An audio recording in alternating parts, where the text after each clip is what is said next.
Good morning students, welcome to your English class. Today we will continue our chapter 3 questions. So, forgive me, said the beard man in a weak voice when he saw the king was awake.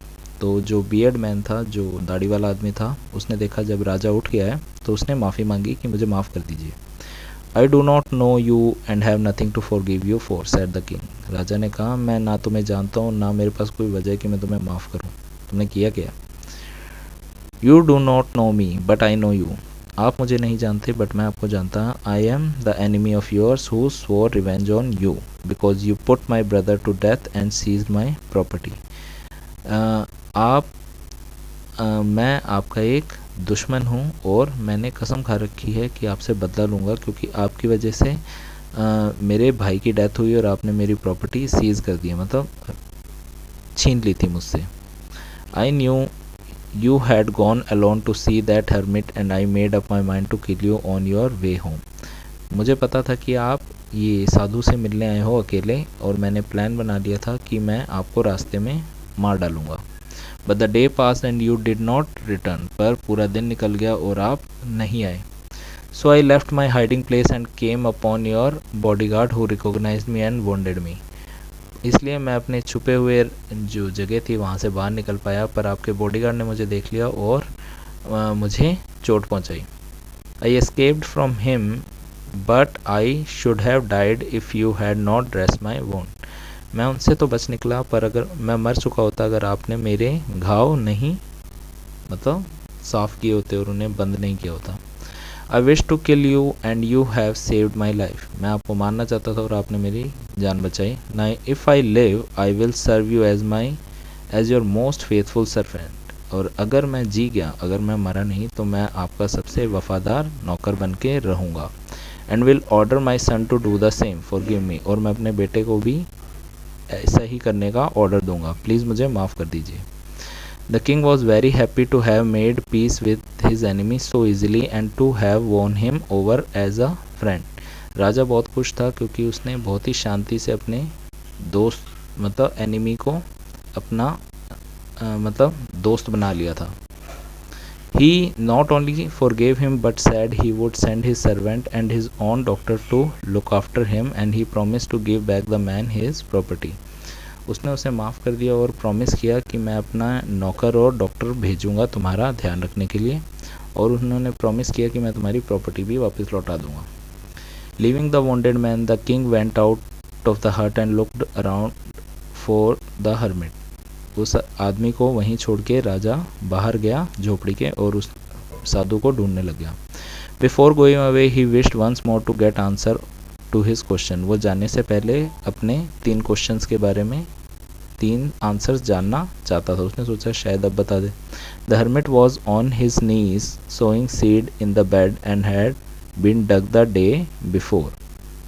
जो hermit है वो अपने घुटनों पे बैठ के बीज बो रहा था उन गड्ढों में जो पिछले दिन खोदे गए थे. The king went up to the hermit and said for the last time I beg you to answer my question wise man. राजा उनके पास जाता है और कहता है कि मैं आखिरी बार आपसे विनती कर रहा हूँ कि मुझे मेरे आंसर बता दीजिए. You have already been answer. तुम्हारे आंसर तुम्हें मिल चुके हैं. Said the hermit still bending down to the ground and looking up at the king as he stood before him. जो साधु है अभी भी झुक के बैठा हुआ था और राजा की तरफ देख रहा था. Now I have been how have I been answered what do you mean. मुझे कहाँ आंसर मिल गए, आप कहना क्या चाहते हो. डू यू नॉट सी, क्या तुम्हें नहीं दिख रहा. Replied the hermit. If you had not pitied my weakness yesterday and had not dug this bed for me you would have gone away. अगर तुम्हें मेरी कमज़ोरी पे दया नहीं आती और मेरी जगह तुम ये गड्ढे खोदना शुरू नहीं करते तो तुम यहाँ से चले गए होते. Then that man would have attacked you and you would have wished you had stayed with me. तो उस आदमी ने तुम पे अटैक कर दिया होता. अगर तुम घर चले गए होते तो उस आदमी ने तुम पे अटैक कर दिया होता और तुम सोच रहे होते काश मैं यहीं रुक जाता. So the most important time was when you were digging the bed. तो सबसे इम्पोर्टेंट टाइम क्या था, जब तुम ये गड्ढे खोद रहे थे. And I was the most important man. और मैं सबसे इम्पोर्टेंट पर्सन था उस टाइम तुम्हारे लिए. And to do me good was your most important business, और मेरे लिए कुछ अच्छा करना तुम्हारे लिए सबसे इम्पोर्टेंट काम था. Afterward, when the man ran to us, the most important time was when you were caring for him, because if you had not dressed his wound, he would have died without having made peace with you. और जब वो आदमी आया तब तुम्हारे लिए सबसे important time क्या था, जब तुमने उसका ध्यान रखा. अगर तुमने उसकी ड्रेसिंग मतलब उस पर पट्टियाँ नहीं बांधी होती तो वो मर गया होता और तुम कभी भी अपने दुश्मन के साथ ऐसे समझौता नहीं कर पाते. So he was the most important man, और वो तुम्हारे लिए सबसे इम्पोर्टेंट पर्सन था.